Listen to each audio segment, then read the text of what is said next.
ভারতীয় স্বাধীনতা সংগ্রামে শহীদ হয়েছিলেন বাংলার শত শত বীর সন্তান, এবং তাদের মধ্যেই একজন অন্যতম বীর বাঙালি সন্তান হলেন মাস্টার দা সূর্য সেন।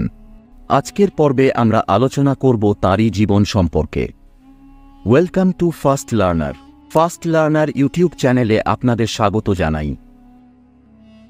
22শে মার্চ 1894 সালে বর্তমান বাংলাদেশের চট্টগ্রামে অবস্থিত রাউজান থানার নোয়াপাড়ায় জন্মগ্রহণ করেছিলেন মাস্টার দা সূর্য সেন। তার পরিবারের অর্থনৈতিক অবস্থা খুব একটি ভালো ছিল না। তিনি তাঁর পিতা রাজমণি সেন ও মাতা শশী বালা সেনের 6টি সন্তানের মধ্যে চতুর্থ সন্তান ছিলেন। মাস্টার দা খুব অল্প বয়সেই তার মাতা পিতাকে হারান, ফলে তিনি তাঁর কাকা গৌরমণি সেনের কাছেই মানুষ হন। ছোটবেলা থেকেই সূর্য সেন পড়াশোনায় পারদর্শী ছিলেন। তিনি দয়াময়ী উচ্চ প্রাথমিক বিদ্যালয় থেকে তাঁর প্রাথমিক শিক্ষা গ্রহণ করেন এবং পরে নোয়াপাড়া উচ্চ ইংরেজি বিদ্যালয়ে পড়াশোনা করেন।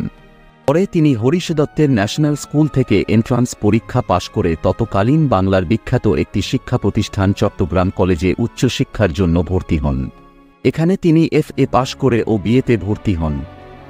তবে বেশ কিছু কারণে তাকে এই কলেজ থেকে বিতাড়িত করা হয়, ফলে তাকে মুর্শিদাবাদ জেলার বহরমপুর কৃষ্ণনাথ কলেজে থেকে তাঁর BA কমপ্লিট করতে হয়। বহরমপুর কৃষ্ণনাথ কলেজ থেকে BA কমপ্লিট করার পর তিনি চট্টগ্রামে ফিরে এসে হরিশ দত্তের ন্যাশনাল স্কুলেই শিক্ষকতা শুরু করেন। পরে গান্ধীজির অসহযোগ আন্দোলনের ফলে বিদ্যালয়টি বন্ধ হয়ে যায়। তখন তিনি উমাতারা উচ্চ ইংরেজি বিদ্যালয়ে গণিতের শিক্ষক হিসেবে শিক্ষকতা শুরু করেন। বিপ্লবী ভাবধারার কারণে মাস্টার দা সূর্য সেন বিবাহ করার পক্ষে ছিলেন না, তবে চন্দ্রনাথ সেন ও অন্যান্য আত্মীয়দের চাপে তিনি 1919 সালে চট্টগ্রামের কানুঙ্গোপাড়ার নগেন্দ্রনাথ দত্তের 16 বছরের কন্যা পুষ্পকুন্তলা দত্তকে বিয়ে করেন। তবে তিনি তাঁর বিবাহের 3 দিন পরেই গ্রাম ছেড়ে শহরে চলে আসেন। 1926 সালে তাঁর স্ত্রী টাইফয়েড রোগে মারা যান। বহরমপুর কৃষ্ণনাথ কলেজে পড়াশোনা করার দরুন তিনি যুগান্তর দলের সদস্য অধ্যাপক সতীশচন্দ্র চক্রবর্তীর সান্নিধ্যে আসেন এবং বিপ্লবী ভাবধারার সঙ্গে যুক্ত হন। এরপর 1918 সালে চট্টগ্রামে ফিরে এসে তিনি অনুরূপ সেন, চারুবিকাশ দত্ত প্রমুখদের সঙ্গে নিয়ে চট্টগ্রামে গোপন বিপ্লবী দল গঠন করেন। শিক্ষকতার সাথে যুক্ত থাকার কারণে তাকে অন্যান্য বিপ্লবীরা মাস্টার দা নাম দেন। 13 ডিসেম্বর 1923 সালে টাইগার পাস এর মোড়ে সূর্য সেনের গুপ্ত সমিতির সদস্যরা পাহাড়তলিতে অবস্থিত আসাম বেঙ্গল রেলওয়ে কারখানার শ্রমিকদের বেতনের 17,000 টাকার বস্তা ছিনতাই করেছিলেন, এবং এই ঘটনার কারণে কিছুদিন পরে গুপ্ত সমিতির গোপন বৈঠক চলাকালীন সেখানে পুলিশ চলে আসে এবং গুপ্ত সমিতির সদস্য ও পুলিশের মধ্যে খণ্ডযুদ্ধ শুরু হয়ে যায়। এই ঘটনাটি নাগরখানা পাহাড় খণ্ডযুদ্ধ নামে পরিচিত। বিদ্রোহকে আরও তীব্র করার জন্য মাস্টার দা Surya Sen Indian Republican Army Chittagong branch গঠন করেন এবং ঠিক করা হয় যে 18 এপ্রিল 1930 সালে 4টি দল মিলে ইংরেজদের ওপর আক্রমণ করবেন। পরিকল্পনা অনুযায়ী একদল বিপ্লবী রেল লাইনের ফিস প্লেট খুলে নেয়। এর ফলে চট্টগ্রাম সমগ্র ভারত থেকে বিচ্ছিন্ন হয়ে যায়। অন্য একটি দল চট্টগ্রামের নন্দনকাননে টেলিফোন এবং টেলিগ্রাফ অফিসে আক্রমণ করে সব যন্ত্রপাতি ভেঙে দেয় এবং সেখানে আগুন জ্বালিয়ে দেয়া হয়।